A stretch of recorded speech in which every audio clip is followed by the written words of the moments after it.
sebenarnya yang ingin saya tanyakan sekali lagi adalah soal pertanyaan bagaimana soal penghormatan HAM dan penyelesaian kasus-kasus HAM sebelumnya. Karena kita mengapresiasi, masyarakat Papua mengapresiasi pembangunan yang ada. Tetapi jangan melupakan soal persoalan HAM yang belum terselesaikan. Apakah, oke, saya menunggu Bung Abalin, sepertinya sambungannya terputus. Silakan Bung Nikodemus.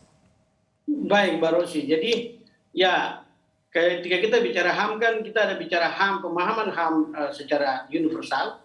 Tapi ada juga pemahaman HAM yang harus diatur dalam konteks pengaturan oleh negara, kewajiban negara untuk memenuhi hak asasi manusia dan warga negaranya. Dalam konteks Papua, tidak bisa kita melupakan sejarah bahwa ada masa lalu yang kelam, ada pelanggaran-pelanggaran HAM di masa lalu. Yang itu bukan hanya orang Papua bicara, itu adalah penelitian daripada LIPI. 2011, LIPI mengeluarkan rekomendasi tentang 4 akar masalah penting di Papua. Yang pertama itu adalah kegagalan pembangunan.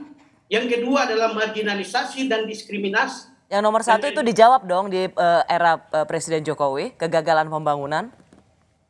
Karena itu kan 10 tahun yang lalu, penelitian LIPI itu 10 tahun yang lalu, Bung. Ya, oke, tapi kita bicara dalam konteks negara, itu kita tidak bisa bilang ini 5 tahun sekarang, 5 tahun yang lalu, 10 tahun yang lalu. Ini sistem yang harus diselesaikan. Ya. Kegagalan pembangunan tidak hanya kita bicara tentang membangun infrastruktur. Infrastruktur hanya salah satu hal, tapi manusianya. Apakah manusia-manusia ini akan hidup dalam sebuah tekanan-tekanan masa lalu? Penindasan-penindasan yang sudah terjadi di masa lalu, yang kemudian akan dibawa menghiasi mimpi-mimpinya, menghiasi malam-malam tidurnya, karena kemudian mereka akan justru merasa bahwa kalau kondisi seperti ini, masa depan kita itu seperti apa? Ketika negara tidak bisa memberikan sebuah kenyamanan dengan menyelesaikan seluruh beban persoalan pembangunan dan persoalan kekerasan negara dan pelanggaran HAM di masa lalu, serta yang satu lagi yang menjadi poin penting juga adalah bagaimana meluruskan sejarah dan status politik daripada Papua. Ini adalah hasil penelitian LIPI yang sebenarnya kalau bisa menjadi sebuah rekomendasi, sebenarnya itu seharusnya dipergunakan oleh Presiden sebagai rekomendasi untuk mengambil kebijakan-kebijakan dan pendekatan-pendekatan pembangunan, kebijakan-kebijakan politik yang penting untuk menyelesaikan seluruh persoalan yang ada di Papua. Kita harus bereskan dapurnya dulu sebelum kita bicara tentang memasak sesuatu yang baru, yang kita mau masak dan kita melihat ke depan. Kalau kita tidak membereskan persoalan ini akan seperti Ibu Frida tadi bilang, duri dalam daging yang akan selalu mengganggu.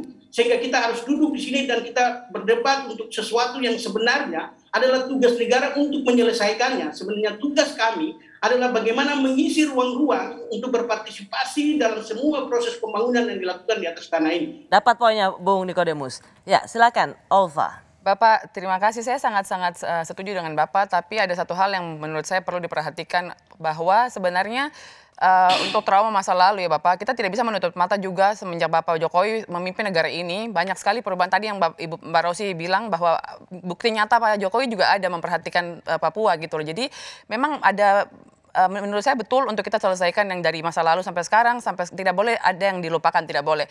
Tapi kita juga tidak bisa mengelak bahwa perubahan banyak sekali perubahan-perubahan baik semenjak Bapak Jokowi memimpin negara ini di Papua.